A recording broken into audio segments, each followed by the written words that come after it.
Could the fall of ancient Rome foreshadow the decline of our own society? What if history is repeating itself before our very eyes?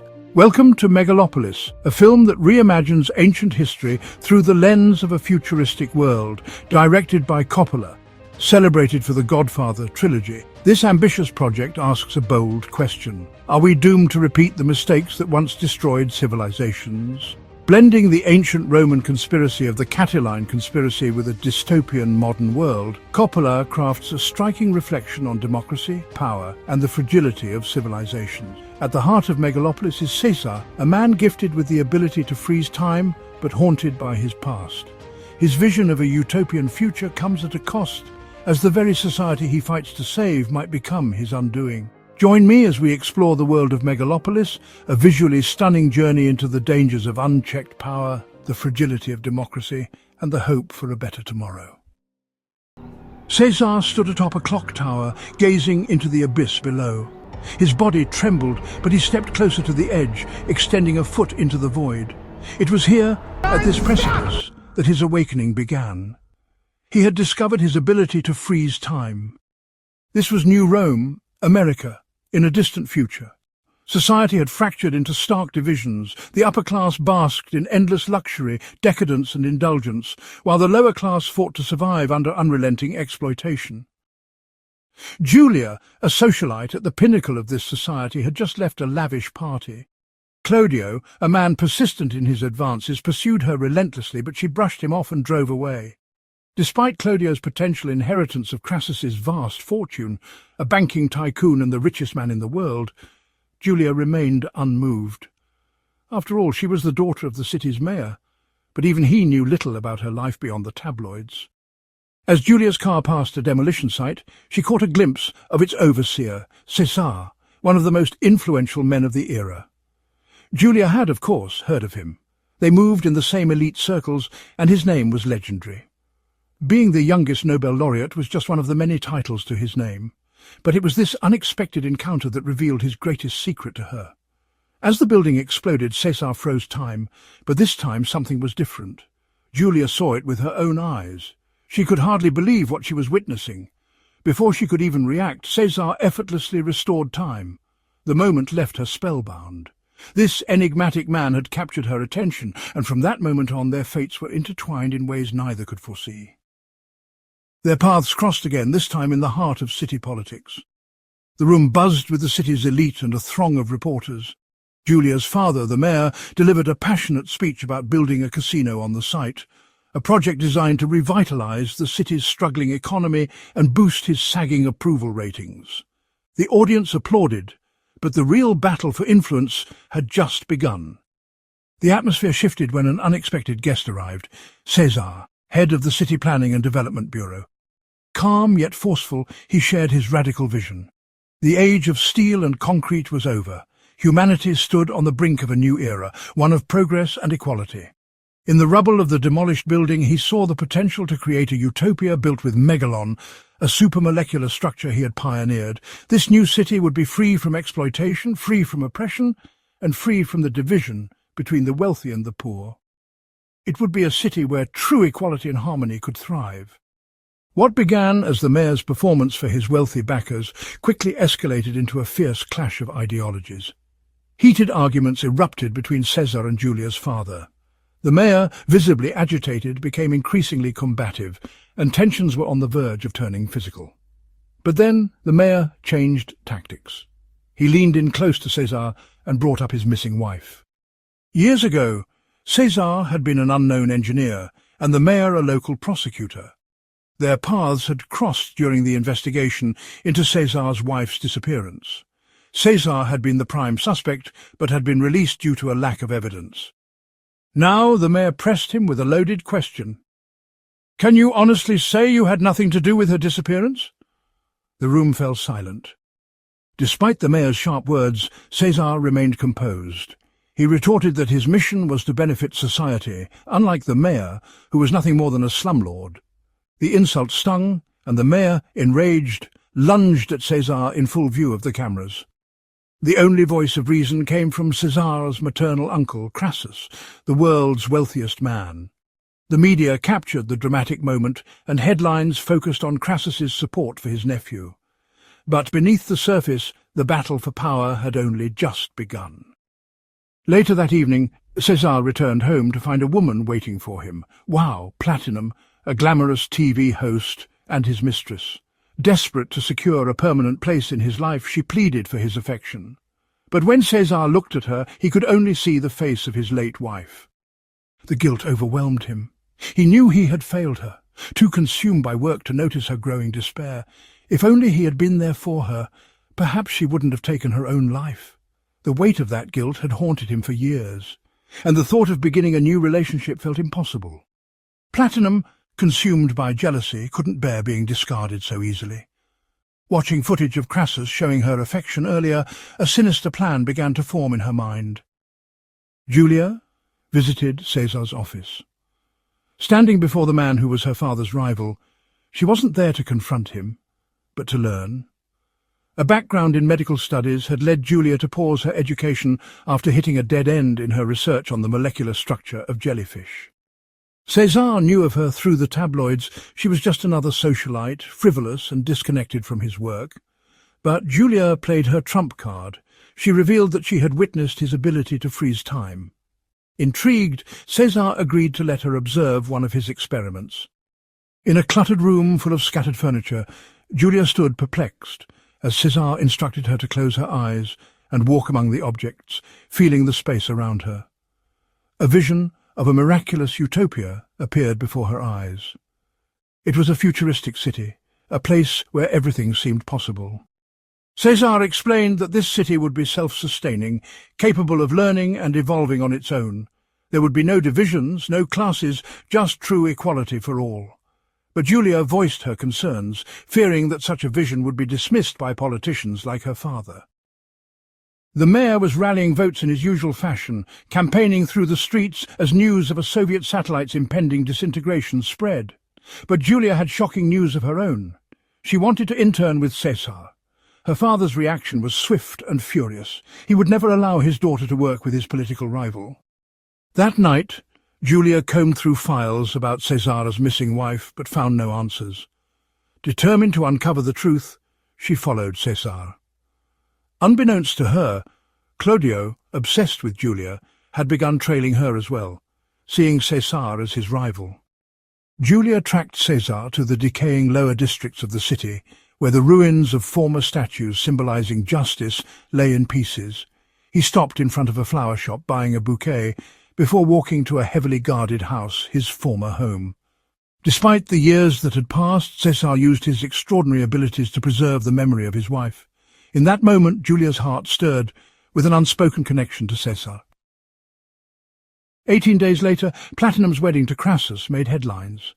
The ceremony was a spectacle of wealth and extravagance, while the lower-class citizens watched from afar, separated by barbed wire.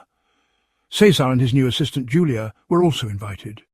Despite facing public resistance due to his demolition projects and new plans, Cesar remained indifferent. The lavish party was filled with opulence, dazzling performances, lavish entertainment and euphoric guests. Cesar, caught in the moment, indulged in alcohol, his thoughts flowing freely, visions of the future spiralling out of control. Claudio prepared a surprise for his rival cousin. As a famous actress performed on stage, a number of wealthy patrons generously contributed, bidding millions of dollars to support her vow of chastity. Then a video showing her in an intimate encounter with Cesar played on the screen. The consequences were immediate. The actress's reputation was destroyed and chaos erupted. Seizing the opportunity, the mayor launched a verbal attack on Cesar, while Crassus, furious, declared he would no longer support his nephew. Claudio revelled in the moment, believing his chance to inherit the family fortune was now within reach. Unaware of the storm brewing around him, Cesar remained lost in his thoughts, unaware that a crowd had gathered, ready to tear him apart. Julia found him later, battered and barely conscious in a bathtub. Despite her desperate pleas, the police took him into custody for further investigation. When Cesar awoke in his cell, he discovered, to his horror, that his power to freeze time had vanished. He was utterly alone, abandoned by everyone he once trusted. But Julia refused to give up on him. She found proof that the scandalous video had been fabricated and uncovered the actress's falsified birth certificate. With Crassus's help, they cleared Cesar's name. However, Cesar remained on the rooftop, distant and defeated. Without his abilities, he felt helpless against the world that refused to accept his vision. Julia came to comfort him, encouraging Cesar to try using his powers on her. The moment their hands clasped, time froze once more, this time for Julia. Their bond deepened, and with Julia's support, Cesar's career flourished. Megalon, originally designed for construction, was adapted to revolutionize medicine, leading to remarkable breakthroughs. But as their relationship blossomed, a dangerous conspiracy began to unfold. As the lower-class neighborhoods were razed to make way for the new Megalopolis, public resentment toward the upper class reached a boiling point. Claudio seized on this anger, rallying the masses against Cesar. The support of the working class became Claudio's weapon, his key to toppling Caesar's influence. That night, the mayor received confirmation that the Soviet nuclear satellite had disintegrated. The debris, now a massive field of destruction, was hurtling toward US soil, and there was no way to stop it. The nation braced itself for the inevitable catastrophe. The impact was devastating, reducing much of America to ruins. But for Cesar, this disaster presented an unparalleled opportunity. As the chaos unfolded, he began transforming his utopian visions from mere blueprints into a tangible reality. Amid the turmoil, his love for Julia grew stronger, and their relationship brought new hope into the world. As they faced the future together, Cesar made a decision. He would propose to Julia. What should have been a simple family gathering was fraught with tension. Cesar and the mayor exchanged barbed words. Julia stepped in, trying to defuse the escalating confrontation, but when the mayor discovered that Julia was carrying Cesar's child, his fury erupted. He stormed out in a fit of rage, leaving Julia heartbroken and devastated. Claudio, still oblivious to the fact that his goddess was soon to be his sister-in-law, continued to rally protests against Cesar. As more voices supporting Cesar emerged from the crowd, Claudio grew increasingly desperate. Venting his frustrations to his advisers, he snapped, "Isn't there anyone who can handle my damn cousin?" Little did he know that his words would soon have horrifying consequences. Later that night, the mayor confronted Cesar, begging him to leave his daughter. As leverage, he produced a signed confession, detailing how, years earlier, he had concealed the body of Cesar's wife and framed him for her death. But Cesar refused to use Julia as a bargaining chip, unwilling to hurt the woman he loved or her father. He told the mayor to consider whether his career mattered more than his daughter's happiness. The following day, Platinum, still enamored with Cesar, sought him out. Promising to secure funding from the wealthiest man's bank to support his work, she attempted to use her charm to sway him. But Cesar treated her as though she were invisible. Sometimes, love not only elevates a person, but also destroys them. Platinum, having manipulated Crassus into backing her, froze all of Cesar's bank accounts, leaving him financially crippled. To make matters worse, Cesar was shot at a construction site by a boy seeking his autograph. The bullet shattered his skull, but fate had other plans. Julia, now a master of integrating Megalon with medical science, managed to restore Cesar's body. Reviving the seemingly dead was no longer a divine act. It was a medical breakthrough. Using Megalon, she rebuilt his nervous system, blood vessels, skull, and even his brain cells. While in a coma, Cesar dreamt of his late wife. In the ethereal realm of his unconscious mind, she bid him farewell, expressing joy at seeing him with Julia. During his recovery, Cesar discovered that all his accounts had been frozen. He decided to visit Crassus. When Claudio saw him alive, he was stunned, but Platinum refused to accept defeat. She brazenly offered to resolve Cesar's financial troubles, but only on the condition that he be with her. Cesar revealed a scar, a symbol of his resurrection. He declared that Julia had given him a second chance at life, and Platinum had no right to taint their sacred love. Crassus called Cesar into his house and promised to take care of the matter. Platinum, who had fought tooth and nail to gain control of the bank, found her efforts thwarted. But she wasn't ready to give up. She knew that once Pandora's box was opened, there was no going back. She approached Claudio, luring him into her scheme. Claudio would reinvent himself and sweet-talk his father into signing over temporary control of the bank, making him the interim CEO. Crassus was initially satisfied with his actions, but soon discovered the hidden clause in the contract. The real goal was to make Clodio the chairman of the bank, a blatant power grab. Enraged by the betrayal, Crassus collapsed and suffered a stroke. A year later, Caesar and Julia celebrated their love with a romantic spring wedding. During the Saturnalia festival, Platinum and Clodio seized their moment. With Crassus bedridden, they manoeuvred behind the scenes to wrest control of the bank. Clodio, now emboldened, incited the lower-class citizens to revolt. The mayor was desperately trying to suppress the riots. As the chaos spread, City Hall teetered on the edge of collapse. The mayor and his family had no choice but to flee to the newly built Megalopolis, seeking refuge. Crassus, despite his failing health, summoned Clodio and Platinum to his side under the pretense of delivering his final words. To their shock, he pulled out a gleaming arrow from beneath his blanket, knocked it on a bow, and shot Platinum dead on the spot. Clodio, horrified, tried to flee, but 2 arrows struck him in the back. Whether Crassus meant to spare his life or simply humiliate him, one thing was certain. The old man was as shrewd and cunning as ever. The riots raged on, with countless citizens gathering outside the gates of the new Megalopolis, determined to overthrow the system that had caused their suffering. Unfazed, Cesar stepped forward to address the crowd. He spoke passionately about the root causes of the world's injustices, debt, loans and slums, and argued that humanity had evolved far beyond its primal nature. No longer should people be treated as cattle, he declared. Everyone had the right to live on their own terms. Cesar proclaimed that the gates of the Megalopolis were open to all. It would be a place where everyone could live freely and realize the highest purpose of life. His words resonated deeply with the rioters, who, moved by his sincerity, erupted into cheers of support. In response, Crassus activated an emergency plan, donating all his assets to fund the Megalopolis's construction. His generosity secured his place in history as the benevolent Crassus. Meanwhile, Clodio, who had been the architect of much of the chaos, met a well-deserved end. With the dust settling, the mayor finally let go of his prejudices. Hand in hand with his family, he embraced the establishment of the new Megalopolis. The family was finally reunited, their differences set aside for the greater good. As the countdown to the dawn of a new world began, Cesar and Julia simply wanted to freeze time, savouring the moment together. But there was one small troublemaker in their family, one who was immune to such powers.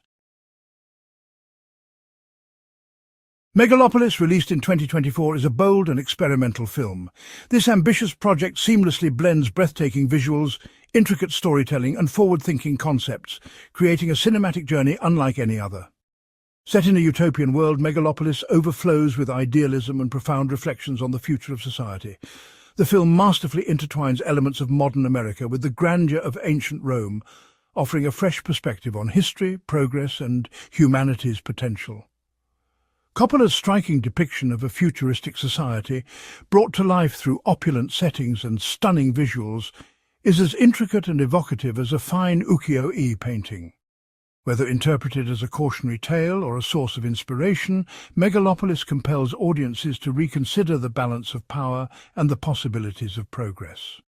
Though reviews may be mixed, it undoubtedly stands as a unique cinematic experience for those who appreciate art, experimentation, and visionary storytelling. The lingering question it leaves us with is profound. What kind of world will we choose to create? If you're as inspired by this vision of a new world as I am, don't forget to like, subscribe and share your thoughts in the comments below.